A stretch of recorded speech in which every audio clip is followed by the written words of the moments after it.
Dalal street లో మరోసారి blood bath చూస్తున్నాం. స్టాక్ మార్కెట్లు భారీ నష్టాల్లో ట్రేడ్ అవుతున్నాయి. సెన్సెక్స్ 1000 పాయింట్లు లాస్ అయింది. నిఫ్టీ 280 పాయింట్లు డ్రాప్ అయింది. ఉదయం నుంచి మార్కెట్ నష్టాల్లోనే కొనసాగుతోంది. బ్రెంట్ క్రూడ్ ఆయిల్ ధర 3% పెరిగింది. ఇన్వెస్టర్లలో పశ్చిమాసియా యుద్ధం భయాలు పెరిగిపోవడంతో మార్కెట్ దారుణంగా క్రాష్ అయింది. యుద్ధం ముగింపుపై అనిశ్చితులు, చమురు ధరల భగభగలు, ఇరాన్ కు మద్దతుగా హూతీ గ్రూప్ రంగంలోకి దిగడంతో ఇన్వెస్టర్లు తీవ్ర ఆందోళనకు గురవుతున్నారు. ఉదయం ప్రారంభంలోనే సెన్సెక్స్ 1000 పాయింట్లు పడిపోయింది. డాలర్తో రూపాయి మారకం విలువ 93.57గా ఉంది. దలాల్ స్ట్రీట్ లో మరోసారి బ్లడ్ బాత్ చూస్తున్నాం. స్టాక్ మార్కెట్లన్నీ కూడా భారీ నష్టాల్లో ట్రేడ్ అవుతున్నాయి. సెన్సెక్స్ 1000 పాయింట్లు లాస్ అయింది. నిఫ్టీ 280 పాయింట్లు డ్రాప్ అయింది. ఉదయం నుంచి మార్కెట్ నష్టాల్లోనే ఉంది.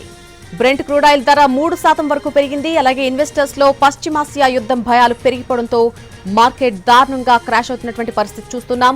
యుద్ధం ముగింపుపై అనిశ్చితులు, చమురు ధరల బగబగలు, ఇరాన్ కు మద్దతుగా హూతీ గ్రూప్ రంగంలోకి దిగడంతో ఇన్వెస్టర్లు తీవ్ర ఆందోళనకు గురవుతున్నారు. ఉదయం ప్రారంభంలోనే సెన్సెక్స్ 1000 పాయింట్లు పడిపోయింది. డాలర్తో రూపాయి మారకం విలువ 93.57గా ఉంది.